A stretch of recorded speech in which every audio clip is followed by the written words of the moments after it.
ሰላም ጤና ይስጥልን ውድ አድማጭ ተመልካቾች እንደምን ሰንብታችኋል? ይህ ገበያ ሚዲያ ነው። ፕሮግራማችን ከገበያ ሚዲያ ዘውትር ምሽት 3 ሰዓት ተኩል ላይ ወደ እናንተ የሚደርሰው የገበያ ሚዲያ ልዩ የፖድካስት ፕሮግራም ነው። በዛሬው የገበያ ሚዲያ ልዩ የፖድካስት ፕሮግራም እንደተለመደው ከኢትዮጵያ ብሔራዊ ጥቅምና ቀጠናዊ ጉዳዮችን በሚመለከት ወሳኝ መረጃ ይዘናል። ቀዳሚ ያደረግነው ሶማሊያ በሐሰን ሼክ መሐሙድ ስር ሆና እየፈረሰች ነው የሚል አዲስ መረጃ ወጥቷል። ሶማሊያ ኦን ዘ ብሪንክ ኦፍ ፍራግመንቴሽን አንደር ሐሰን ሼክ አሚድ ኢስካሌቲንግ ፌዴራል ሪፍት ይላል መረጃው። ሶማሊያ አሁን ላይ በሐሰን ሼክ እየተመራች እየፈረሰች ነው የሚል መረጃ ወጥቷል። በተለይም ሐሰን ሼክ ምን ስላደረጉ ነው ሶማሊያ እየፈረሰች ያለችው? ለዚህ የመፍረሷ ሁኔታ መፈጠር የሐሰን ሼክ መንግስት ምን አይነት ስህተቶች ሰርቷል? ይሄ ደግሞ ለቀጠናው የጸጥታና የደህንነት ሁኔታ ምን አይነት ችግርን ሊፈጥር ይችላል የሚለውን እናያለን። በሌላ በኩል ኢትዮጵያ የባህር በሩን ለማግኘት እንደዚሁም ቀጠናው ላይ ያላትን ብሔራዊ ጥቅሟን ለማስጠበቅ ምን ማድረግ አለባት በሚል የወጡ አዳዲስ መረጃዎች አሉ። በተለይም ኢትዮጵያ ቀጠናው ላይ መስራት ያለባትን በዋናነት እንደ ምክረ ሐሳብም ከፍሮም ጂኦፖለቲካል ፐርስፔክቲቭ ማለት ነው። እነኚህ ሐሳቦች በዋናነት የኢትዮጵያን አሁናዊ የባህር በር እንቅስቃሴን ብቻ ሳይሆን በቀጣይ ኢትዮጵያ ቀጠናው ላይ ከዚህ ቀደም እንደነበረችው ሳይሆን ከነበረችበት በጣም በተሻለ ደረጃ የተሻለ እንቅስቃሴ ማድረግ እንድትችልና ቀጠናውን መዘወር የሚያስችል አቅም እንድትገነባ ምን ማድረግ አለባት? ግን ይሄ ነገር በሰላማዊ መንገድ ነው መሆን ያለበት፣ እንዴት ነው መሆን ያለበት የሚለውንም በተወሰነ የምናይ ይሆናል። በሌላ መልኩ የምስራቅ አፍሪካ ቀጠናዊ ጉዳይና የጅቡቲን ጉዳይ አሁን ላይ እናያለን። በተለይም ጅቡቲና ሶማሌላንድ መካከል ፉክክሮች ሊፈጠሩ ይችላሉ የሚል ስጋት አለ። በሌላ በኩል ደግሞ ኢትዮጵያ ይህንን ጉዳይ በስነ ስርዓቱ ማስተናገድና በቀጠናው ሰላም እንዲፈጠር የሚያስችል አቅምን ይዛ መራመድ ትችላለች የሚል ሐሳብ አለ። እንደ አጠቃላይ በቀጠናውና ከኢትዮጵያ ብሔራዊ ጥቅም ጋር የተሳሰሩ መረጃዎች ናቸው። እነኚህ መረጃዎች ሌሎች ከቀጠናው ጉዳይ ጋር የተገናኙ መረጃዎችን አንድ ላይ በማካተት ለእናንተ በሚመች መልኩ ይዘን ቀርበናል። መረጃዎቹን እንድትከታተሉ እየጋበዝኩኝ ቻናላችንን ሰብስክራይብ ማድረግ እንዳትረሱ እያልኩኝ እንደዚሁም ፕሮግራማችንን ደግሞ ላይክ እና ሼር እያደረጋችሁ በቀጣይም ሌሎችም እንዲደርሳቸው እንደዚሁም ደግሞ የተሻለ ሥራ መስራት እንድንችል እንድታበረታቱን ሐሳብ አስተያየታችሁን ወይም የምትሰጡን ምክረ ሐሳብና የተለየ መረጃም ካለ እንደዚሁ በሐሳብ መስጫ ሳጥኑ በኩል እንድታጋሩን እየጋበዝን በቀጥታ ወደ መረጃው እንሻገራለን።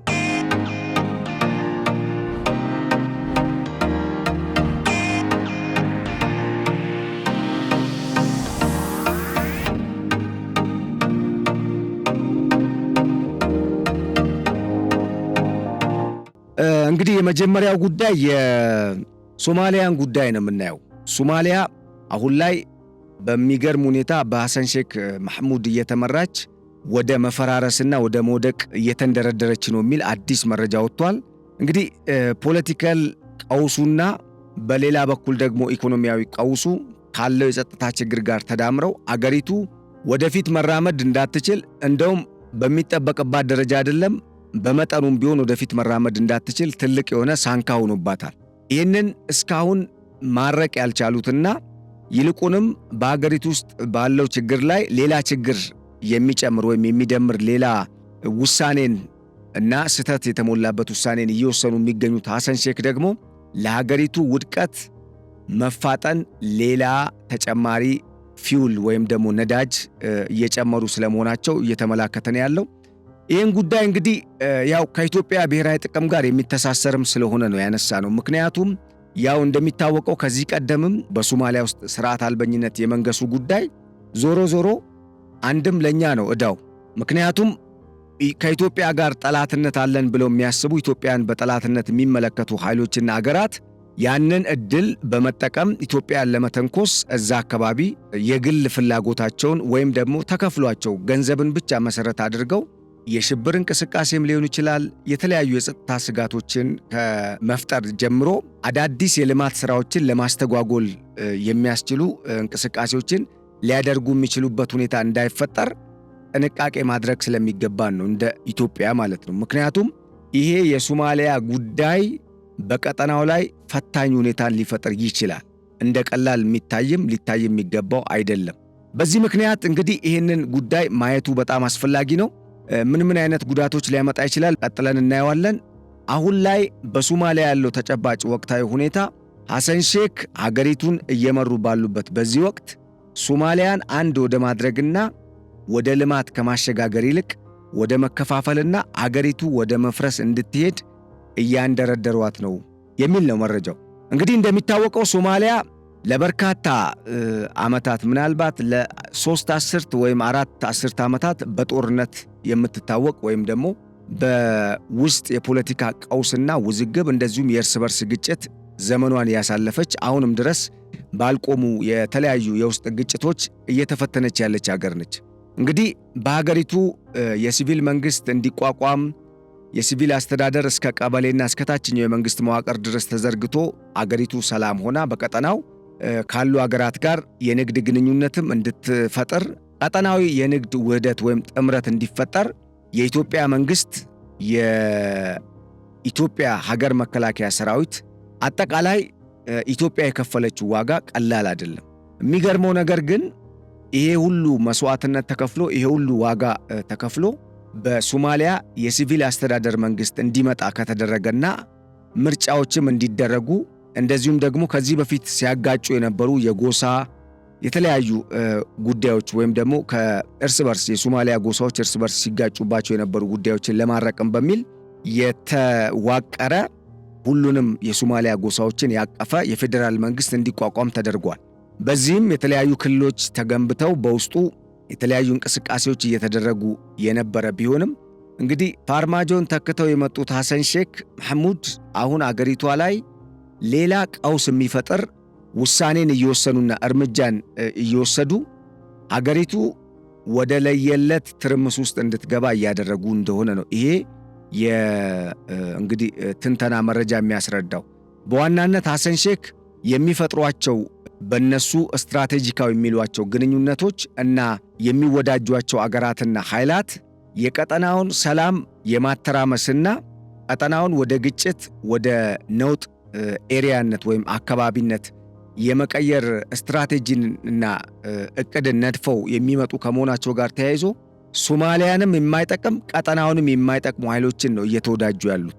ይሄ ደግሞ በተለይ በቀጠናው ላይ በተፈጥሮ ሀብትም በተለያየ መልኩ በሰው ኃይልም በኢኮኖሚም በዲፕሎማሲም በተፈጥሮ ማዕድናትም እንደዚሁም ደግሞ በቀጠናው ላይ እስካሁን ድረስ ሰስቴን አድርጎ በመቀጠሉ በተለይ በሀገረ መንግስት ስርዓት ሂደት ውስጥ ኢትዮጵያ ወሳኝ ሀገር ነች።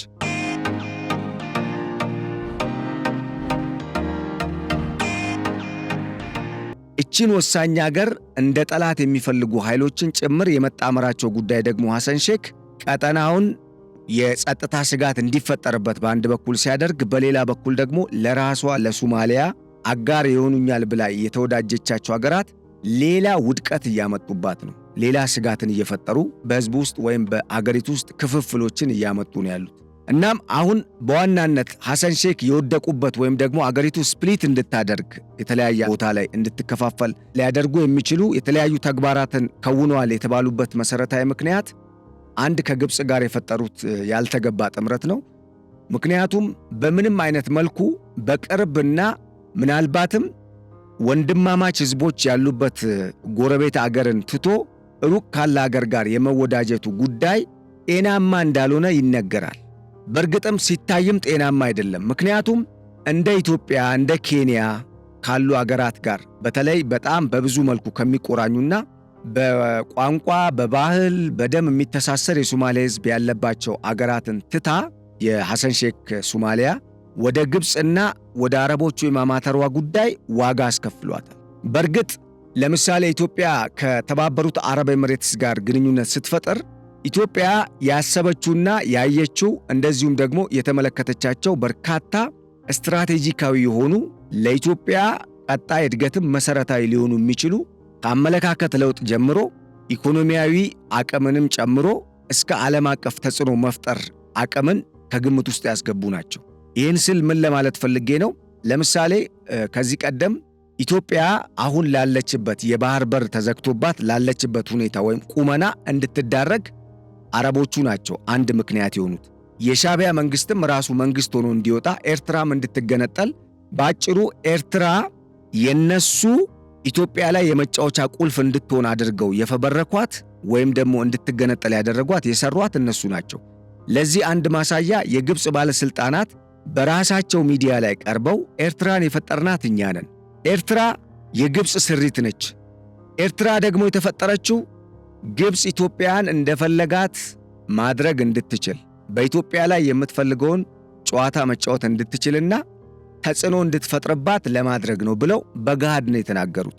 ፕሬዝደንቱም ቢሆኑ ግብፅ ከምትፈልገው ፖሊሲና ወይም አጠቃላይ ቀጠናዊ ማህበራዊ፣ ኢኮኖሚያዊና ፖለቲካዊ አጀንዳና ስትራቴጂ ውጪ ሌላ ሊከተሉ የሚችሉት ነገር አይኖራቸውም። ይሄ ደግሞ አንድም በስምምነት የታጠሩ ናቸው ሁለቱ ሀገራት፣ በሌላ መልኩ ደግሞ የግብፅ በጣም ከፍተኛ የሚባል ተጽዕኖ በኤርትራ ውስጥ አለ። ስለዚህ በኮንፊደንስ ነው የተናገሩት የግብፅ የቀድሞ ባለስልጣናት።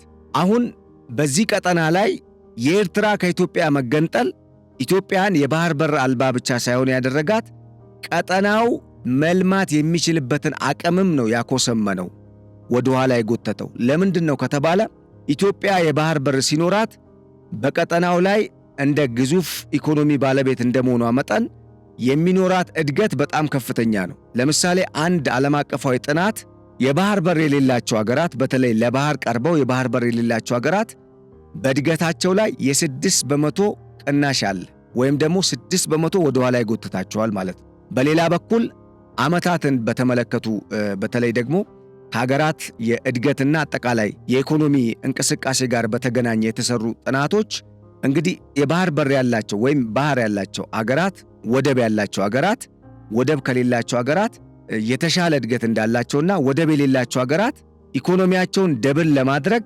ቢያንስ ከ25 እስከ 35 ዓመት ሊፈጅባቸው እንደሚችል ያመላክታል። በሌላ በኩል ወደብ ባላቸውና በሌላቸው አገራት መካከል ያለው ኢኮኖሚያቸውን ደብል ለማድረግ የሚሄዱበት ርቀት ከ15 እስከ 25 ዓመት በትንሹ ሚኒመም፣ ያውም ወደብ የሌለው ሀገር ፈጣን ኢኮኖሚ ካለው ማለት ነው፣ ወይም እያደገ የሚሄድ ኢኮኖሚያዊ አቅም ካለው እስከ 25 ዓመት ጋፕ ሊኖር ይችላል ነው የሚለው። ይሄ ማለት ምን ማለት ነው? አሁን ኢትዮጵያ የባህር በሩን በማጣቷ ምክንያት እስካሁን ልትደርስበት የሚገባው የእድገት ደረጃና ልትይዝ ወይም ደግሞ ሊኖራት ከሚገባው የኢኮኖሚ አቅም በታችን ያለችው።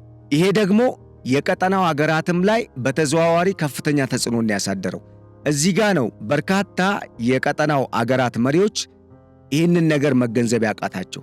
ለምሳሌ የኢትዮጵያ የባህር በር መኖር ኢትዮጵያ በርካታ የሆነ ኢኮኖሚያዊ እንቅስቃሴዎችን ከቀጠናው አገራት ጋር በግድም በውድም እንድታደርግ ያስገድዳታል።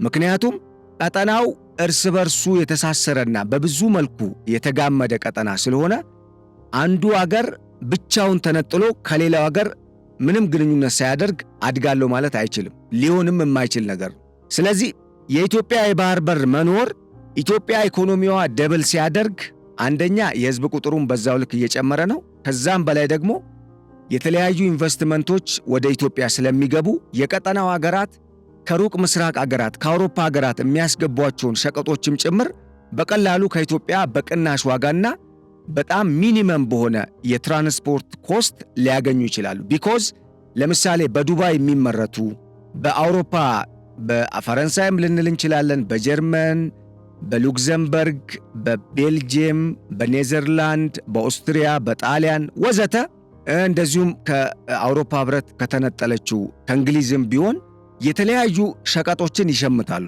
እነኛ ኩባንያዎች በእነኛ ሀገራት የሚያመርቱ ኩባንያዎች አንድም ወደ ቀጠናው ሀገራት መጥተው እነኚህ በቀጠናው ሀገራት የሚፈለጉ ምርቶችን የማያመርቱበት መሰረታዊ ምክንያት የጸጥታ ችግር በየጊዜው የመከሰቱ ጉዳይ ነው።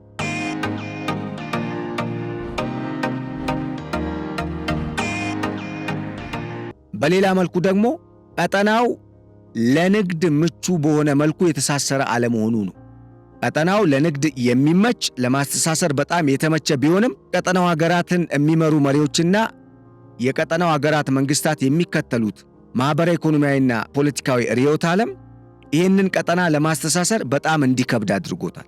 ስለዚህ አንዱ እክል ይሄ ነው። በሌላ መልኩ እነኚህ አገራት ውስጥ የሚንቀሳቀሱ ወይም እነኚህን ሸቀጦች በማምረት ዘርፍ ላይ የተሰማሩ ኩባንያዎች ኢንቨስት ሊያደርጉባቸው የሚችሏቸው አገራት ከሚባሉት በተለይ በምስራቅ አፍሪካ ዋና ዋና አገራት መካከል ኢትዮጵያ፣ ኬንያ፣ እንደ ታንዛኒያ የመሳሰሉ ናቸው። ኬንያ እና ታንዛኒያ ደግሞ ሞር የሚቀርቡት ለነ ዩጋንዳ፣ ለነ ሩዋንዳ፣ ለነ ብሩንዲና ወደ ታች ለነ ኮንጎ ነው። ታንዛኒያም በተመሳሳይ በዚህ ቀጠና ላይ ለእንደ ሶማሊያ፣ እንደ ጅቡቲ፣ ሱዳን፣ ደቡብ ሱዳን፣ ጅቡቲም ኤርትራም ለመሳሰሉ አገራት ምናልባትም እስከ ዩጋንዳና ቻድም መካከለኛው አፍሪካም ሊሄድ ይችላል ዋና የንግድ መተላለፊያ ኮሪደር ሆና ይህንን የቀጠናውን የኢኮኖሚ መዘወሪያ አቅም ይዛና ቀጠናውንም ለማሳሰር የሚያስፈልገውን ያንን ትልቁን አቅምም መፍጠር የምትችለው አገር ኢትዮጵያ ነች። በተጨማሪ የቀጠናው ሀገራት መልክዓ ምድራዊ አቀማመጥ፣ የአየር ሁኔታ፣ የህዝብ አሰፋፈር ፖቴንሻላቸው ለምሳሌ በተፈጥሮ ሀብት ዘርፍ፣ በሌላ መልኩ ደግሞ የቀጠለ የሀገርነትና ስቴብል የሆነ ታሪክም ከግምት ውስጥ ያስገባሉ ኩባንያዎቹ። ስለዚህ ኢትዮጵያ በዚህ ዘርፍ ከነኚህ ከቀጠናው ሀገራት በእጅጉ የተሻለች ነች። በቀላሉ ሳይሆን በእጅጉ በመጠኑም አይደለም፣ በእጅጉ የተሻለች ነች። ቢኮዝ እነኚህ ሀገራት ከመመስረታቸው አስቀድሞ በርካታ ዘመናት ኢትዮጵያ አገር ሆና ቀጥላለች። ያው አብዛኞቹ ሀገራት እንደሚታወቀው አብዛኞቹ ስል ያው 2 እና 3 የሚሆኑ ሀገራት ከኢትዮጵያ የተገነጠሉ ናቸው በዚህ ቀጠና ውስጥ። ይሄ ማለት የኢትዮጵያን እናትነትና አቃፊነት የሚያሳይ ነው። ስለዚህ ኢትዮጵያ አንድም በቆዳ ስፋት ሰፊ አገር ከመሆኗ ጋር ተያይዞ በሌላ መልኩ በጣም ትልቅ ሕዝብ ያለበትና በገበያ መዳረሻነትም ሰፊ ገበያውን የያዘውን የቀጠናውን ኢኮኖሚ የሚሸፍን አቅም ያለው ኢኮኖሚ በኢትዮጵያ ውስጥ ስላለ ኢትዮጵያ የባህር በሩን ብታገኝ እነኚህ አማራጭ አድርገው ኩባንያዎችን ወደ ምስራቅ አፍሪካም ወደ አፍሪካም ይዘው ለመምጣት የሚፈልጉ ፊርሞች ወይም ደግሞ አካላት ቀለል ይልላቸዋል ሁኔታው። ምክንያቱም ለምሳሌ ኢትዮጵያ ኢንቨስትመንት አማራጭ እዚህ ጋር ታቀርባለች። ለምሳሌ ከታክስ ነፃ ለ2 ዓመት ወዘተ ከዚህ ቀደም እንደዚህ ይባላል። ግን ይህንን አፋርማቲቭ ወይም ይህንን አድቫንቴጅ እነሱ ሄደት ሲሉ ማለት ያመረቱትን ምርት አምርተው ወደ ውጭ ገበያ ለመላክ ሲሞክሩ ጅቡቲና ወይ ሶማሊያ ወይ ኬንያ ወደብ ላይ ይነጠቃሉ። ይሄ ደግሞ አልሸሹም ዞር አሉ ነው። ምንም ለነሱ እንደሚፈልጉት አይነት ቤኔፊት እንዲያገኙ አይረዳቸውም። ቢኮዝ እዚህ ጋር አንድ ቁም ነገር መረዳት ያስፈልጋል። አንዱ ዋናው መሰረታዊ ጉዳይ የፎሪን ዳይሬክት ኢንቨስትመንት ወደ አንድ አገር ሲመጣ ያ ወደዚህ አገር የሚገባው ኩባንያ በዋናነት ትኩረት የሚያደርገው ፕሮፊት ማክሲማይዜሽን ነው። ይህ ማለት ምንድነው?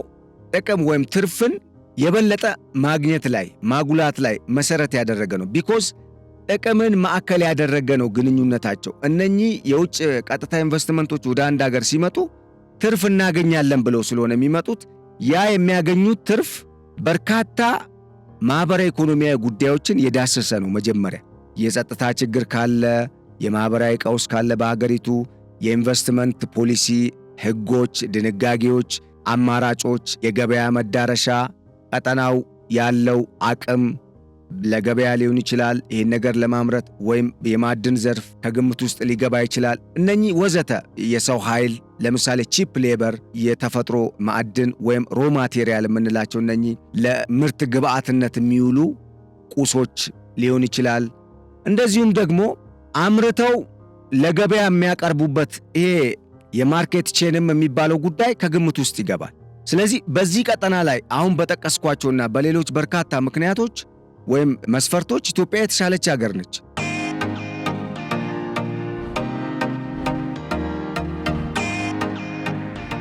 ነገር ግን እነኚህን እድሎች ደግሞ መልሶ እንዲነቀጡ የሚያደርጋቸው አንድ በጣም ትልቅ ወሳኝና መሰረታዊ ቁም ነገር አለ። ያም ምንድነው?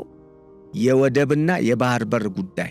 ወደብ ከሌለው አንድ ሀገር ኢንቨስትመንቶች ተመራጭ አያደርጉትም በብዛት። ለምን? አንደኛ ዋና ይሄ ኢንቨስትመንት መዳረሻ የሚሆኑ ሀገራት አንዱ ይሄ ታሪፍ ኮታ ምናምን ጉዳይ እንዳለ ሆኖ ከታክስ ጋር ከወጪ ገቢ ንግድ መሳለጥና ከታክስ ጋር የተገናኘም ነው አንዱ። ቢኮዝ በጣም ከፍተኛ ታክስን የሚቀርጡ ሀገራት ወይም ግብር የሚያስከፍሉ ሀገራት ለኢንቨስትመንት ተመራጭ አይደሉም። ኢንቨስትመንት ተመራጭ የሚሆንባቸው አጋጣሚዎች በጣም ማዕድን ያለና እነሱ በውድ ዋጋ የሚገዙትን ሮ ማቴሪያል እዛ ሀገር ላይ በጣም ቺፕ በሆነ ቀላል ዋጋ የሚያገኙት ከሆነ እዚህ ጋር የግብሩን ጫና ሊቀንስላቸው ስለሚችል ሊመርጡት ይችላሉ። በሌላ በኩል ወደብ ካለ የትራንስፖርትና የወደብ ኪራይና ወዘተ ወጪ ስለሚቀንስላቸው ሊመርጡት ይችላሉ። ነገር ግን ይሄ ቀጠና እንደሚታወቀው አንድም በአንድ በኩል የጎረቤት ሀገራት ከፍተኛ የጸጥታ ስጋት አለባቸው፣ በሌላ በኩል ደግሞ ኢትዮጵያ ወደብ የላትም። ስለዚህ ቀጠናውን እንዴት ነው የንግድ መዳረሻ ለማድረግ ፋብሪካቸውን እዚህ አምጥተው ለመክፈት ድፍረት አይኖራቸው። ስለዚህ እነኚህ አይነት ችግሮች ተፈጥረዋል። በእኛ ኢኮኖሚም ላይ ኢትዮጵያ የባህር በሩን ማጣቷ በጣም ከፍተኛ የሆነ ጉዳትን ያደረሰብን። በቀላሉ እንኳን ብንነሳ ለጅቡቲ ከምንከፍለው ገንዘብ ጀምሮ በቀጠናው ላይ የተለያዩ ፍላጎታቸውን ለማሳካት የጸጥታ ችግር የሚፈጥሩ ኃይሎች በሚፈጥሯቸው የጸጥታ ችግሮች ምክንያት ለበርካታ ወጪዎች ተዳርገናል እኛ። ምክንያቱም ለጸጥታ ኃይል የሚበጀት በጀት አለ። የሰው ኃይል በየጊዜው ወደ ጦርነት የሚገባ ከሆነ ወይም የሆነ ግጭትን ለማረጋጋት የኃይል እርምጃ ሲወሰድ ከኛም ወገን የሚሞት ሰው መስዋዕትነት የሚከፍል ሰው አለ። ያም እኮ የአገር ሀብት ነው፣ የአገር ሰው ነው፣ አገርን ይጎዳል። ቢኮዝ አንድ አገር ሰላም ስትሆንና ጦርነት ውስጥ ስትሆን የሚኖረው የኢኮኖሚ ውድቀትና አጠቃላይ በሰላምና ጦርነት በሚኖርበት ጊዜ የሚኖረው የኢኮኖሚ ተስፋ በእጅጉ የሚለያይ ነው። ይሄንን ሁሉ ዋጋ ነው ስንከፍል የመጣ ነው። አሁን ደግሞ አዲስ ነገር እየተለወጠ መጥቷል። ኢትዮጵያ የማዕድን ሀብት ያላት ሀገር ከመሆኗ ጋር ተያይዞ ሌላ ኃያላን ሀገራት እየመረጧት ነው ያሉት። ነገር ግን እየመረጧት መሆናቸው እነሱ ተቀራምተው በአውሮፕላንም በመርከብም እነኚህ የኢትዮጵያን ጎረቤት ሀገራትም የመጫን አቅም ስላላቸው ያለምንም የጸጥታ ችግር አውጥተው ሊወስዱ ይችላሉ። ግን እስከ መቼ ነው አንድ እነሱ በራሳቸው ይህንን ነገር ለራሳቸው ጥቅም ብቻ በማሰብ ሊወስዱ የሚችሉት የሚለውን መጠየቅ ያስፈልጋል።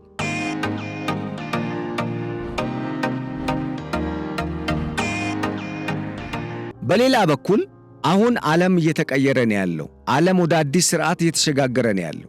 ዊን ዊን ሆኗል አይደል እንዴ? ጉዳዩ በጋራ ጥቅም ላይ የተመሰረተ ነገር ሆኗል። ይሄ ደግሞ ምን ይፈልጋል? ኢትዮጵያም የምታቀርበው በሌላ በኩል የምትጠቀመው ነገርን የማግኘት መብት እንዳላት ያሳያል ማለት ነው። ወይም ኢትዮጵያ ማዕድንን ስታቀርብ በሌላ በኩል ደግሞ ዶላር ሊሆን ይችላል፣ ዲፕሎማሲያዊ ድጋፍ ሊሆን ይችላል፣ አይዘር ደግሞ የወታደራዊ ድጋፍ ሊሆን ይችላል፣ ወይም በቀጥታ የንግድ መዳረሻ ማግኘትን ሊሆን ይችላል፣ ወይም ገበያ ማመቻቸትን ሊሆን ይችላል።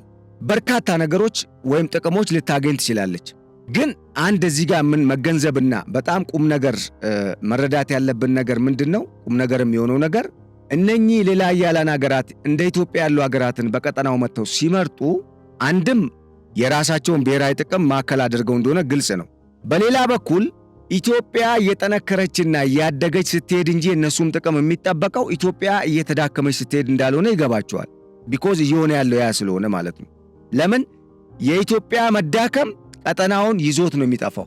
የኢትዮጵያ አቅም መመናመን የቀጠናውን አጠቃላይ ማህበራዊ፣ ኢኮኖሚያዊና ፖለቲካዊ ሁኔታ ወደ ምስቅልቅልነት ነው የሚያስገባው። በአንጻሩ የኢትዮጵያ መጠንከርና ኢትዮጵያ አቅሟን የበለጠ እያደራጀች የመምጣቷ ጉዳይ እነኚህ ሌላ ኃያላን ሀገራት በቀጠናው ላይ ያላቸውን ጥቅም ለማስጠበቅ የበለጠ ድልን ከመፍጠሩ በላይ የደህንነትና የጸጥታ ጋራንቲ ይሰጣቸዋል፣ ዋስትና ይሰጣቸዋል። ይህን ስል ኢትዮጵያ ከነ አሜሪካ ከነ ራሽያ የተሻለ አቅም ኖሯት በወታደራዊም በሌላው በጸጥታው ዘርፍ ቀጠናውን ሙሉ በሙሉ ፉሊ አንደር ኮንትሮል ታረጋለች ብዬ አይደለም። አሁን ላይ ግን አይቀርም። አሁን ላይ እነኚህ ኃይሎች ቀጠናውን ከሚያውቁት በላይ እኛ ኢትዮጵያውያን ቀጠናውን እናውቀዋለን፣ ወይም ኢትዮጵያ ታውቀዋለች። በተጨማሪ እኛ እዚህ ነው ያለነው። እኛ የምንፋለመውን ብንፋለም የሆነ የጸጥታ ችግር ቢገጥመን ለህልውናችን ነው። እነሱ ደግሞ አንድ ብሔራዊ ጥቅምን ለማስጠበቅ ነው። ያ ማለት ቀጠናው ደህንነቱ እንዲጠበቅ በማድረጉ ሂደት በሁለቱም አካላት መካከል የሚደረገው አስተዋጽኦ በእጅጉ ይለያያል። ምክንያቱም አንዱ ለህልውናው ነው፣ ሌላኛው ለአድቫንቴጁ ነው። ያ ማለት ሌላኛው አማራጭ አለው፣ አድቫንቴጁን የሚያስጠብቅበት ሌላ ገበያ ሊፈልግ ይችላል። ለህልውናው የሚታገለው ግን ሌላ አማራጭ የለውም። ህልውናውን ማስከበር ማስጠበቅ ብቻ ነው። ኢትዮጵያ ይህንን ቀጠና እንደዛ ነው የምትመለከተው። ይህን ስል ምን ለማለት ነው? ኢትዮጵያ ቀጠናውን አብሮ በመልማት የምታስበው አብሮ ለማደግ ብላ እንደዚህ ቀጠናውን የተመለከቱ አጀንዳዎች ላይ ትኩረት አድርጋ የምትሰራው የአንዱ የቀጠናው ሀገር ውድቀትና ወይም ደግሞ መፈረካከሽ ለሌላው የቀጠናው ሀገር ሌላ ዕዳ ይዞ ስለሚመጣ ነው። በተዘዋዋሪ ቀጠናውን ስለሚያውክና የቀጠናውንም ሀገራት እድገት ስለሚያመናምን ማለት ነው። ምክንያቱም ዌሬቨር ጦርነት ያለበት ቦታ እድገት የማይታሰብ ነው፣ ውድመት ነው። ስለዚህ ይህንን ከግምት ውስጥ በማስገባት የኢትዮጵያ አካሄድ ጦርነት በቀጠናው እንዳይመጣ ነው። አንዳንዴ ግን ምን አለ ድንበር ተሻግሮ ወይም አልፎ ወይም ደግሞ የሆነ ቀጠናን ተሻግሮ መጥቶ እዚህ አካባቢ ላይ ሊፈነጭ የሚፈልግ አንዳንድ ኃይል ይኖራል። እንደዚህ አይነቱን ኃይል መታገል ግን ጦርነትን ፈላጊነት አያስብልም። ፎር ኤግዛምፕል አሁን ኢትዮጵያ እያደረገች ያለችው እንቅስቃሴና ዝግጅት ቀጠናውን ለማወክ ፍላጎት ይዘው የሚመጡ ኃይሎች ቀጠናውን እንዳያምሱት ለማድረግ ነው እንጂ ኢትዮጵያ ቀጠናውን ዲስታቢላይዝ ለማድረግ ወይም ደግሞ ጦርነትን ከቀጠናው ሀገራት ጋር ለማድረግ ካላት ፍላጎት የሚመነጭ አይደለም። ሆኖም አያውቅም። ቢኮዝ ጦርነት ብንፈልግ ኢትዮጵያውያን መጀመሪያ ጦርነት መደረግ የነበረበት ከሱዳን ጋር ነበር። ለምን ካላችሁ የኢትዮጵያን ግዛት ወሮ እኮ የኢትዮጵያን መሬት ወስዶ ገበሬዎቹን አፈናቅሎ ገድሎም ሱዳን አሁን ግጭት ውስጥ ነው ያለችው። እስቲ የራሷን ጉዳይ መጀመሪያ በሰላማዊ መንገድ ትፍታና ከዛ እንወያያለን ያለው ኦፊሻሊ የኢትዮጵያ መንግስት። ቢኮዝ በእንቅርት ላይ ጆሮ ደግፍ የሚመስል እርምጃን መውሰድም ሆነ ነገሩን ማባባስ መልሶ ለራስ ዕዳ ስለሚሆን ማለት ነው። ምክንያቱም ኢትዮጵያ አሁን ሱዳን ውስጥ ጦሯን ብታስገባ በቀጥታና እርምጃ ወስዳለሁ ብትል ሱዳን ወደ አናርኪዝም ስርዓት ይቀየራል፣ ሱዳን ውስጥ ያለው ሁኔታ። ከዛ በኋላ የጎበዝ አለቆች ይፈጠራሉ፣ ቀጠናው ላይ ሌላ ችግር ይፈጠራል ማለት ነው። በራሳቸው የሚፈቱ ከሆነ ግን የእኛን ሉዓላዊ ዳር ድንበር እንዲያከብሩ አፍተር ይሄ ጦርነት ካበቃ በኋላ ሰላማዊ መንግስት ሲመጣ መደራደር የሚቻልበት ሁኔታን ይፈጥራል ወይም መደላደልን ይፈጥራል ማለት ነው። በዚህ ምክንያት የቀጠናው ሀገራት ኢትዮጵያን ወደብ ማሳጣታቸው የባህር በር እንድታጣ ማድረጋቸው ራሳቸውን መልሶ ጎርቷቸዋል። በጣም የሚገርመው ይሄንን በተጨባጭ ኤርትራ ውስጥ ማየት ትችላላችሁ። ይሄንን ጉዳት ኤርትራ የዛሬ 40 እና 50 ዓመት ወደ ኋላ ተመልሳ ራሷን ስታይ የምታየውን ፎቶና ገጽታ ነው ዛሬ የምታየው። ይሄ ደግሞ ማለት የኢኮኖሚያዊ ውድቀት እኮ ነው። በአንድ በኩል የስልጣኔም እስታክ ማድረግ የስልጣኔ መኮላሸትንም እኮ ነው የሚያሳየው። ምክንያቱም እንዴት ከ40 እና ከ30 50 ዓመት በፊት የነበረበትን ሁኔታ አይቀይርም አንድ ሀገር? እንዴት የህዝቡ ሁኔታ አይቀየርም? ይሄ በራሱ የሚያመጣው ጉዳትን ነው የሚያሳይ ነው። ስለዚህ የኢትዮጵያ ቀጠናውን በጋራ አንድ ላይ እንዲለማ ለማድረግ እያደረገች ያለችው እንቅስቃሴ በቀጠናው ሀገራት መወሰድና አፕሪሼት መደረግ ሲገባው የቀጠናው ሀገራት ኢትዮጵያን እንደ ስጋት ነው እያዩ ያሉት። እኔ የሚገርመኝ ጅቡቲ ምናልባት ኢትዮጵያ 95 በመቶ የሚሆነውን ጠቅላላ ንግዷን ወይም 90 በመቶ የሚሆነውን ጠቅላላ የውጭ ገቢ ንግዷን በእኔ በኩል ስለምታደርግ ምናልባት አንድ ቀን እምቢ ብል ልትወረኝ ትችላለች ብላ ፈራች እንበል። ሶማሊያ ሉዓላዊ ሀገር ናቸው። ኢትዮጵያን ምን አስፈራት ወይም ምን ወደ ጥርጥር አስገባውን? ሐሰን ሼክ ኢትዮጵያን ትቶ የኢትዮጵያን ጠላት አምጥቶ ኢትዮጵያ አፍንጫ ስር ለማስቀመጥ ከግብፅ ጋር መስማማት ምን አመጣው? ስለዚህ ይሄ ጉዳይ ዋጋ እያስከፈላቸው ነው የቀጠናውን ሀገራት ራሳቸውን፣ ኢትዮጵያን ብቻ ሳይሆን ራሳቸውን። ኢትዮጵያ ግን የባህር በሩን ብታገኝ አንደኛ ትልቅ የንግድ መዳረሻ ትሆናለች ከዚህም በበለጠ አሁን ካለችበት። በሁለተኛ ደረጃ በርካታ የኢንቨስትመንት አማራጮች ይመጣሉ። የገበያው ስነ ምህዳር ይሰፋል። እንደዚሁም አዳዲስ ምርቶች በስፋትና በጥራት እንዲሁም በቅናሽ ዋጋ በአገር ውስጥ እንዲገኙ ያደርጋል።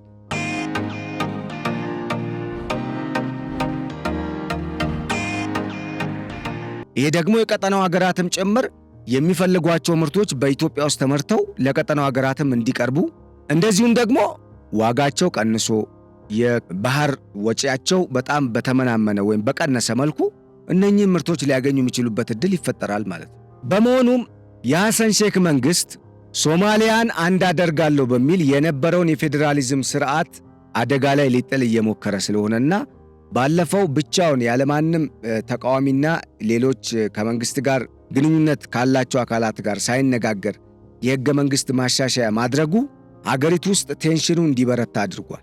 ይሄ ደግሞ በራሱ በጣም ከፍተኛ ችግርን ፈጥሯል። ስለዚህ ይህንን ጉዳይ በምን መልኩ ነው ማረቅና ማስተካከል የሚቻለው ሀገራቱ በሰጥቶ መቀበል መርህ ለኢትዮጵያ የሚገባትን የባህር በር በመስጠት በሌላ በኩል ደግሞ ከኢትዮጵያ የሚፈልጉትን ለማግኘት መስማማት ነው እንጂ ወደ ጦርነት ከገቡማ እንዲሁም እንዲህ ናቸው፣ ምን እንኳንስ ዘንቦብሽ እንዲሁም አይደል የሚባለው፣ እንደዛ ማለት ነው። ለምሳሌ የኤርትራን ጉዳይ የጅቡቲን ጉዳይ ብናይ እናም ሐሰን ሼክ በታሪክ እንግዲህ ዘ ወረስት ሊደር ሊባሉ ሪፖርት እንግዲህ ጥናት እየተደረገባቸው ነው። አገሪቱን እየከፋፈሉና እንደ ጁባላንድ፣ ፑንትላንድ፣ ሶማሌላንድን የመሳሰሉ ራስ ገዝ ግዛቶች አሁን ራሳቸውን ችለው ወደ አገርነት ቅርጽ እየሄዱና አገር ለመሆን ጥረት እያደረጉ መሆኑ ተመላክቷል። ይሄ ደግሞ ቀጠናው ላይ ትልቅ ለውጥ እንዲመጣ ከማድረጉም በላይ በዘላቂነት አገራቱ መጠቀም የሚችሉበት የዘላቂ ሰላምና የደህንነት ዕቅድ አውጥተው በጋራ መንቀሳቀስ የሚችሉበት ምናልባትም ቀጠናውን ከየትኛውም ኃይል መከላከል የሚችሉበት ዕድልን የሚፈጥር ነው። ችግሩ ግን ምንድነው? እነኚህ የቀጠናው ሀገራት እንደሚጠበቀውና መሆን እንዳለበት እየተባበሩም ሆነ ለመተባበር ፈቃደኛ እየሆኑ አይደለም።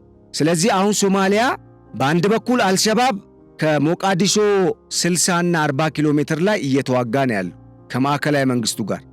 በሌላ በኩል እነኚህ ራስ ግዛት ስቴቶች የራሳቸውን ጦር አደራጅተው ከፌዴራል ወይም ከማዕከላዊ መንግስቱ በላይ ለመሆን እየዳዳቸው ነው፣ ወይም ኦልሬዲ አገር ለመሆን እየጣሩ ነው። ይሄ ቴንሽን ሐሰን ሼክ በፈጠረው ያልተገባና ሎጂካል ያልሆነ አካሄድ የተነሳ የመጣ ነው።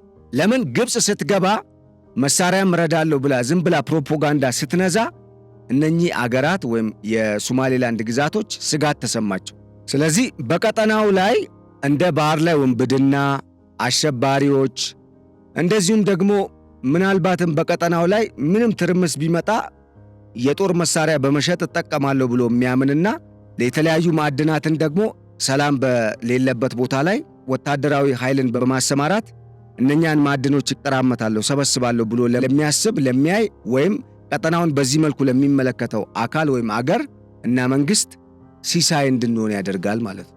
የቀጠናው አገራት መውደቅ እናም በዚህ ምክንያት እና በተለይ ደግሞ በጣም ከፍተኛ የሆነ የሙስና ወንጀል በሶማሊያ መንሰራፋቱን ተከትሎ አገሪቱ በሐሰን ሼክ መሐሙድ የፕሬዝደንትነት ዘመን እየወደቀች መሆኗን ተመላክቷል ማለት ነው።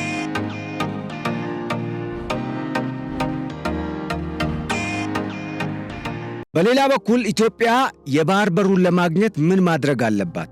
ኢትዮጵያ አሁን ላይ ካን ኢትዮጵያ ትራንስፎርም ኢትስ ላንድሎክድ ስታተስ ኢንቱ ኤ ማሪታይም ኦፖርቹኒቲ as the nation seeks sea access it is time to shift from challenges to strategic solutions ይላል። ይሄ የሆርን ሪቪው ምክረ ሐሳብ የተካተተበት ዘለግ ያለ የትንተና ሪፖርት ነው። እዚህ ላይ ለኢትዮጵያ የባህር በር ጉዳይ ለምንድን ነው ማተር የሚያደርገው? ኢትዮጵያ ለምንድን ነው የባህር በሩን ጉዳይ የህልውና ጉዳይ አድርጋ ያነሳችው የሚለውንም ይዳስሳል። እንደሚታወቀው አሁን ላይ በቀጠናው ከፍተኛ የሆነ የጸጥታ ስጋት እየተፈጠረ ነው። በኤክስተርናል ኃይሎችም በውጭ ኃይሎችም በውስጥ ኃይሎችም። በሁለተኛ ደረጃ አዳዲስ የኢኮኖሚ አማራጮች በዓለም ላይ የተከሰቱ ነው፣ ኢትዮጵያም እየመጡ ነው። አንደኛ ኢትዮጵያ ይህንን ቀጠና በበላይነት ስትዘውር የነበረችና አሁንም በአንጻራዊነት ከሀገራቱ የተሻለ አቅም ያላት ሀገር ነች። እንደውም አሁን ላይ በተሻለ ነው፣ አንጻራዊ ብቻ ሳይሆን የተሻለ አቅም አላት ማለት የሚቻልበት ሁኔታ ላይ የደረሰች ሀገር ነች። በሁለተኛ ደረጃ ይህንን የጸጥታ ጉዳይ መቅረፍ አለባት ማለት ነው። በሁለተኛ ደረጃ የሲ አክሰስ ጉዳይ ወይም የባህር በር ጉዳይ ለዘላቂ ልማት እኮ በጣም ወሳኝ ነው፣ ቫይታል ነው ፎር ሰስተነብል ዴቨሎፕመንት። ለምሳሌ የኢንዱስትሪያል ቤዞች፣ ይሄ ኤክስፖርት ኦሪየንትድ የሆኑ ኤክስፖርትን ማዕከል ያደረጉ የኢኮኖሚ ዞኖች እና በእነኛ ዞኖች ውስጥ የሚመረቱ የኢንዱስትሪ ምርቶች ወደ ውጭ ኤክስፖርት ሲደረጉ በጣም በተሳለጠና ፈጣን በሆነ ሌላ ቢሮክራሲ ባልበዛበት መልኩ መሆን አለባቸው። ቢኮዝ አንዱ የኢኮኖሚ አውታር ማለት እነኚህ ስለሆኑ ማለት ነው። ለምሳሌ ቴክስታይል፣ ሌዘር ጉድስ፣ አግሮ ቢዝነስ እነኚህ በጣም በፍጥነት እያደጉ ነው ያሉት። ስለዚህ ለእነኚህ በጣም አዋጪ ኢፊሽንት ኤንድ አፎርዴብል የሆነ የሎጂስቲክስ ሰርቪስ ያስፈልጋቸዋል። ያ ማለት የባህር ላይ ትራንስፖርት ሰርቪስ ያስፈልጋቸዋል። በተጨማሪ ቀጠናውን ከወትሮ በተለየ መልኩ አንድን አገር ወይም አንድን ብሎክ ለመበቀል በሚል ሁቲዎች በሚገርም ሁኔታ እያመሱት ነው የሚገኙት። እስራኤል ከጋዛ ጋር የጀመረችውን ጦርነት ተከትሎ የቀይ ባህር ቀጠና በሚገርም ከፍተኛ የሆነ የጸጥታ ስጋት ውስጥ ነው የወደቀው። ግብፅ እንኳን ከስዊዝ ካናል ከምታገኘው ገንዘብ በርካታ ቢሊዮን ዶላሮችን በማጣት አሁን ላይ $4 ቢሊዮን የማይሞላ ገንዘብ ነው እያገኘች ያለችው። ያ ማለት መርከቦች በቀይ ባህር ጋር የማለፋቸው ቴንደንሲ እየቀነሰ ነው የመጣው። ቢኮዝ የጸጥታ ስጋት ስላለና ሁቲዎችም በርካታ መርከቦችን እኮ ተቆጣጥረው አግተው ዝርፊያ ሲፈጽሙ የተለያዩ ነገሮችን ሲያደርጉ ነው የነበሩት። ይሄ በራሱ የፈጠረው ስጋት አለ። ይህን ከምን አንጻር ነው የምለው? 3 መሰረታዊ ምክንያቶች እዚህ ላይ መታየት አለባቸው። አንደኛ ቀድሞ በቀጠናው የነበረ የጸጥታ ስጋት አለ፣ ቀድሞ መጀመሪያውን። ሁለተኛ ከእስራኤልና ከጋዛ ጦርነት ጋር ተያይዞ የተፈጠረ ጦርነት አለ። አሁን ሌላ ደግሞ በምስራቅ አፍሪካ ቀጠና ኢትዮጵያ የባህር በሩን ስትጠይቅ አሻፈረኝ ብለው ኢትዮጵያ በሰላም ያቀረበችውን ጥያቄ ወደ ነገር ወስደው ይህንን ጉዳይ በጦርነት ለመጨረስ የሚፈልጉ ኃይሎች ካሉና ወደ ጦርነት የሚገባ ከሆነ ደግሞ ቀጠናው ወደ ለየለት ትርምስ ይገባል ማለት ነው። ሌላው በዚህ እያደገ በመጣው የጸጥታና የደህንነት ስጋት ውስጥ ኢትዮጵያ በራሷ በነጻነት የምትፈልገውን መሳሪያ ገዝታ ማስገባት የምትችልበት ፖርት የላት። ስታሳዝን፣ በእውነት በጣም ነው የሚያሳዝነው። ምክንያቱም አስቡት፣ በቆዳ ስፋት ቀደም ሲል በምን እንደምትበልጥ ቀጠናውንና የቀጠናው ዋና ሀገር እንደተባለች ነግሬያቸዋለሁ፣ በምን ምክንያት እንደሆነ አስቡት። ይህን ሁሉ አቅምና ኳሊቲ ያላት ሀገር የባህር በር እንዳይኖራት ተደርጋ፣ ለዛውም ለራሳቸው እንኳን የራሳቸውን አገር በጀት እንኳን በአግባቡ መጥነው ማስቀመጥ የማይችሉ መንግስታት ባሉባቸው አገራት አሻጥር የተነሳ የባህር በር አልባ ሆና እድገቷ እንዲገታ አሊያም ደግሞ ልጆቿ ወደ ስደት እንዲሰደዱ ወይም ደግሞ የባህር ሲሳይ ግማሹ በረሃ ላይ እንደዚህ የወባ ምናምን ሲሳይ ሆኖ ለእልፈት እንዲዳረግ፣ በሌላ ሁኔታ ደግሞ የማህበራዊ ኢኮኖሚያዊና ፖለቲካዊ ቀውስ እንዲፈጠር የሚያደርግ ሁኔታ ውስጥ ለማስገባት ነው ጥረት እያደረጉ ያሉት።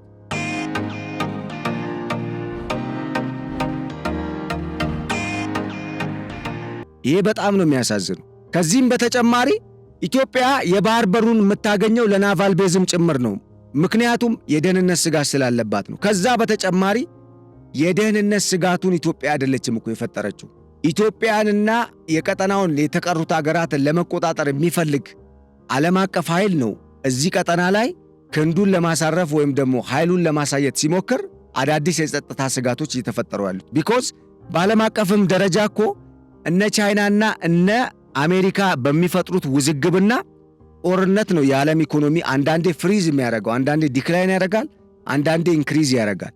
ወጣ ገባ አይነት ፎርም የሌለው አይነት መልክ የሚይዘው ማለት ነው።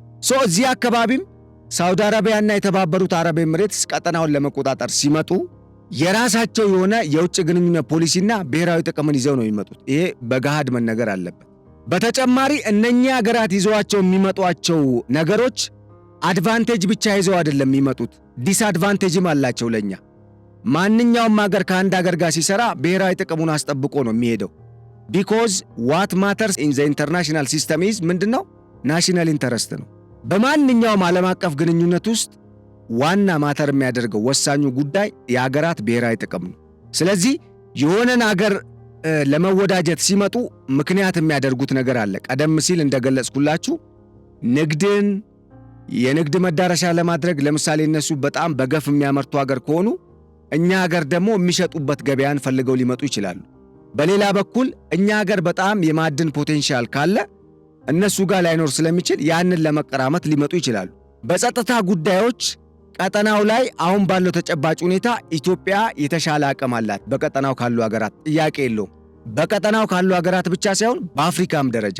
ስለዚህ ቀጠናው ላይ በተለይ በህንድ ውቅያኖስና በቀይ ባህር አካባቢ አልፈው የሜዲትራኒያን ባህርን ተቀላቅለው ወደ አውሮፓ የሚዘልቁ መርከቦች የሚልኩት እነኚህ ሀገራት በቀጠናው ላይ በነ ሁቲም በሌሎች አሸባሪ ቡድኖችም፣ በእርግጥ ሁቲን አሸባሪ ነው ለማለት ይከብዳል። ቢኮዝ ለምንድን ነው ያልኩት?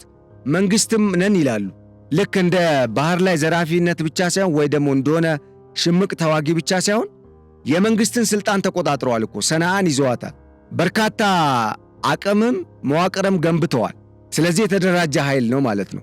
እና እንደዚህ አይነት ኃይሎች መርከቦቹ ላይ ሊፈጥሩ የሚችሉትን ጫና ለመቀነስ እንደ ኢትዮጵያ አቅም ካለው በተለይ በወታደራዊ ዘርፍ ጥምረትን መፍጠር ለነሱም ለቀጠናው ሀገራትም ለኢትዮጵያም እጅጉን ይጠቅማል።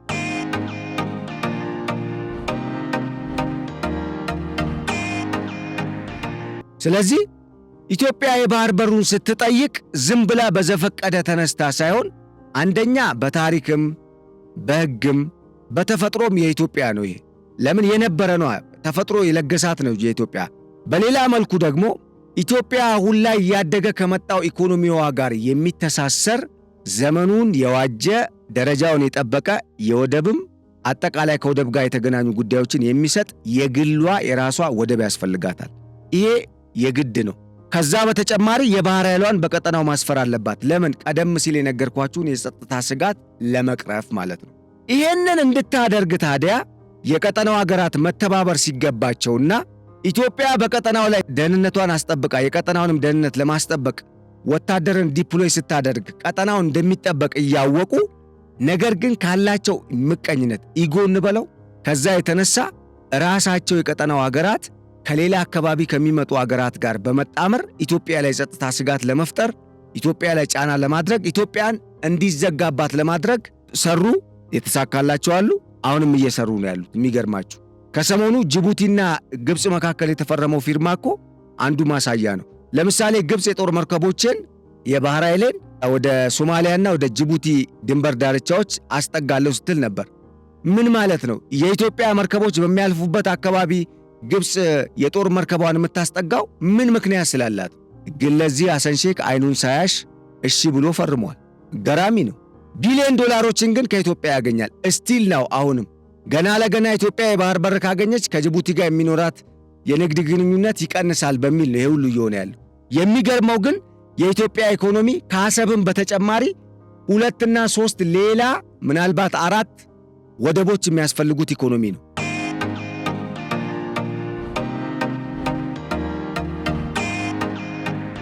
ለምሳሌ ለጋዙ ከጋዝ ጋር ለተገናኙ እነኚህ የተፈጥሮ ማዕድናት የሚስተናገዱበት ራሱን የቻለ ወደብ ያስፈልገዋል። ቢኮዝ አቀማመጡም አስተነጋገዱም አጠቃላይ ከዚህ አይነት የንግድ እንቅስቃሴ አሁን ባለው ተጨባጭ ሁኔታ በቀጠናው ላይ እነ ግብፅ አይደለም ተጨምረውበት ወትሮንም ትኩሳታም ስለሆነ እነኚህ አካላት ተጨምረው የጸጥታ ስጋት ሲፈጥሩ የቀጠናው ሁኔታ ባጭሩ በቀላሉ የሚጎዳ ነው የሚሆነው።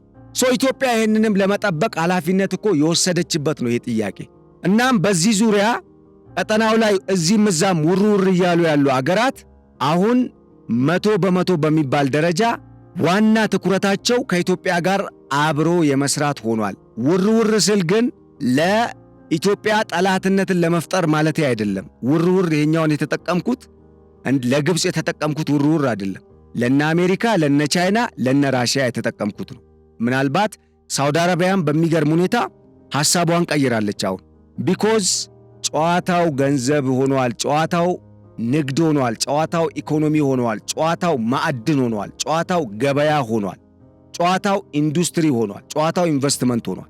አሜሪካ በምስራቅ አፍሪካና በቀይ ባህር ቀጠና ኢንቨስትመንት አላት፣ ኢንቨስት ማድረግም ትፈልጋለች። ለምሳሌ ስፔሲፊካሊ ፕሬዝደንት ዶናልድ ትራምፕን እንኳን በነግራችሁ በቀይ ባህር ቀጠና በሳውዲ አረቢያ የባህር ዳርቻዎች አካባቢ ሪዞርትን መገንባት ይፈልጋሉ። በሳውዲ አረቢያ ሆቴል አላቸው። ከዛ በተጨማሪ የሳውዲ አረቢያ መንግስት በ2030 እንደ አውሮፓውያን አቆጣጠር ትልቅ ኢኮኖሚውን ወደ ቱሪዝም ሴክተር ሽፍት እንዲያደርግ ለማድረግ ከፍተኛ እቅድ ይዞ በጣም በሚገርም ሁኔታ ትልልቅ ገንዘቦችን መድቦ እየሰራ ነው ያለው። ይሄ ደግሞ ምን ያደርጋል? ቀጠናው ላይ ያለውን ትኩረት የበለጠ እንዲጨምር ያደርገዋል። ቀጠናው ላይ ሳውዲ አረቢያ ግጭት እንዲመጣ ትፈልጋለች የሚል ሰው ካለ ሞኝ ነው ማለት ነው። ምክንያቱም ሳውዲ አረቢያ በመጪዎቹ እስከ 2030 ኢኮኖሚዋን በቱሪዝም ላይ መሰረት ያደረገ እንዲሆን ለማድረግ በርካታ ስራዎችን እየሰራች ነው። ለምን? ነዳጃቸው እያለቀ ነው። በቀጣይም ይሄ ነዳጃቸው አያስኬዳቸው ያቁታል። አላቂ ነዋ። ተፈጥሯዊ ማዕድን ነው፣ ግን አላቂ ነው። ተፈጥሯዊ ሀብት ነው፣ ያልቃል። አላቂ ከሚባለው የተፈጥሮ ሀብቶች አንዱ ነው። ይሄ የማዕድንም ብትሉት ነዳጅም ወዘተረፈ ማለቴ በሶሊድ መልክ የሚገኝም የተፈጥሮ ሀብት በሊኩዊድ መልክም በፈሳሽ መልክም ጠጣር ሆኖም የሚገኝ የማዕድን ዘርፍ ወይም ሀብት ምናልባት ታዳሽ ምናምን የሚባል ነገር ሊኖር ይችላል። በአብዛኛው ግን እነኚህ አላቂ ናቸው። ወርቅም እኮ ከአንድ ቦታ ያልቃል እኮ ጊዜውን ጠብቆ። ልክ እንደዛው ነዳጅም እንደዛው ወጥቶ ያልቃል። ስለዚህ ሳውዲ አረቢያ እንደዚህ አይነት ኢንቨስትመንት ላይ ኢንቨስት እያደረገች ነው። አሁን ኤርትራና ኢትዮጵያ ቢጋጩ ትወዳለች? ለገዛ ጥቅሟ ስትል አትፈልግም። አሁን ለዛ ነው የፖሊሲ ሽፍትና ለውጥ እያደረገች እንደዚሁም ለዘብተኝነትን እየመረጠች ያለችው። ቢኮዝ ከዚህ ቀደም ሳውዲ አረቢያ የሻዕቢያ መንግስት አሰብ ላይ ኢንቨስት አድርጊ ሲላት ኖ ነው ያለችው። በባሌም በጋምቤላ በተለይ በጋምቤላ የእርሻ ልማት አላት ይባላል ሳውዲ አረቢያ። ኢንፋክት እዚህ ላይ እስካሁን በቂ መረጃ ሲወጣ አላየው። ግን እዛ አካባቢ አንድ መስኖ አለ። ያንን መስኖ ተጠቅማ ማልማትና በጣም ሰፊ የእርሻ መሬትን መያዝ ትፈልጋለች። ያ ማለት ኤርትራ ውስጥ የማታገኘውን ኢትዮጵያ ውስጥ አገኘች ማለት ነው። ጅቡቲ ውስጥ የማታገኘውን ኢትዮጵያ ውስጥ አገኘች። ግብፅ ውስጥ የማታገኘውን ኢትዮጵያ ውስጥ አገኘች ማለት ነው።